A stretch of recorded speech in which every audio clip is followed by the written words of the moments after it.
I don't normally make videos about furniture, but this is an antique child's rocking chair that has been in my family for about 80 years.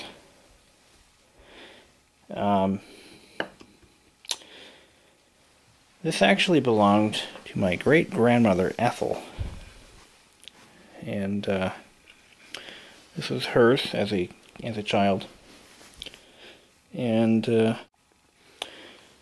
so anyway, so this chair belonged to my great-grandmother, who lived in Chambersburg, Pennsylvania. That's where she grew up. And don't know a whole lot about it. I believe this chair was manufactured in the mid-1920s. And I'm actually looking for some information on the company who built it. I don't know if this is the original cushion or not. Since my great-grandmother did a lot of sewing, she may have made this, or maybe her mother made this cushion. I don't really know. But we're going to go ahead and flip it upside down. It's never been refinished. It's 100% original. But here's the underneath of it. This is the webbing they used. No one's allowed to sit in this chair. That's my rule. But it may have been recovered, and that's what I can't figure out. This is the material that it's covered in. You know, I really know very little about this. You know, there is actually one way to figure this out. If these nail holes, or if there are any nail holes that were, you know, I think this might be original. I don't see any holes for what could have been the original cover. Here's the original tag.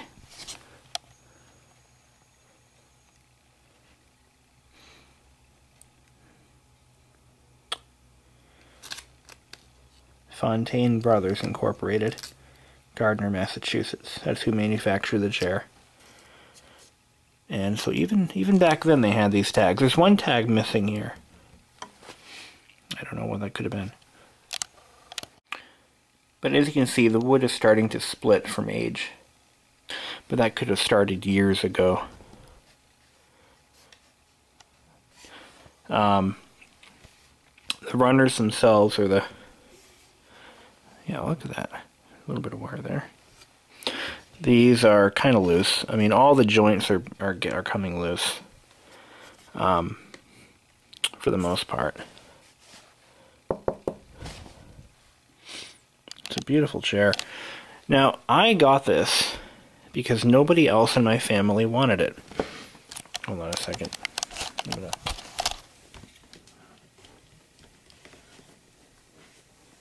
put it up again. So, anyway, nobody else in my family wanted this chair. Either they had no room for it, or they just didn't have a use for it. But the arms, yeah, this one specifically is coming loose. But it's obviously never been refinished and is in pretty damn good condition. The only thing that concerns me are these straps that they were using to hold the cushions on. I think they may have been added later on at some point. They don't quite match the fabric, and they look like they're an afterthought. And this one here, the ones that are holding the top cushion, they're kind of stretched, and I'm just not so sure that they belong here, you know. It looks like the cushion could have gone up here. I don't know. I'm going to retie those. They're coming loose. But anyway, I have sat in this chair, and it's actually quite comfortable. But given its age, the fact that I weigh like 180 pounds, I just don't want to, you know, damage it. So what I'm doing, I'm basically, you know, trying to keep it in good shape. That way when my sister has children. I'm sure she'll have children more than, or quicker than I will. Or if somebody else in my family has kids, I'll give it to them. I mean, you never know, I may have kids someday, but... So basically what I'm doing is I'm kind of the chair's custodian for now, until either me or someone else in my family has children. I'll give it to whoever has them first and wants it. But, I don't know, I don't think I want to see the chair get trashed, so I may keep it forever. That's a quilt that was made for me when I was born. And I just stick that on there, and that's why nobody sits in it. But there it is. Yeah, I would like some information on that company, either when they were in business, or if somebody knows how I can tell how old this chair really is. It's at least, at the minimum, about 75 years old. It can't be any older than 90 years. So, anyway. Well, interestingly enough, I found this obituary for my great-grandmother. She was born in 1921, and she died October 15th, 2003. So, interesting, because I found this. The chair was manufactured by Fontaine Brothers, founded in 1934, and the company made hall trees, cricket, and occasional chairs. The company has closed.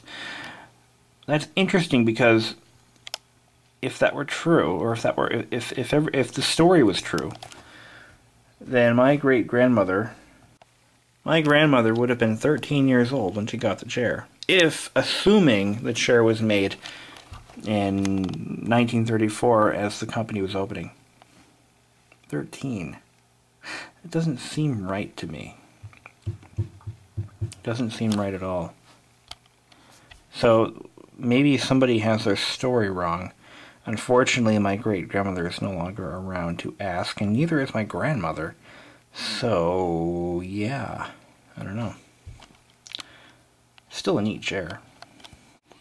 I then found this. Founded in 1932. And there's the location. And a phone number. Interesting.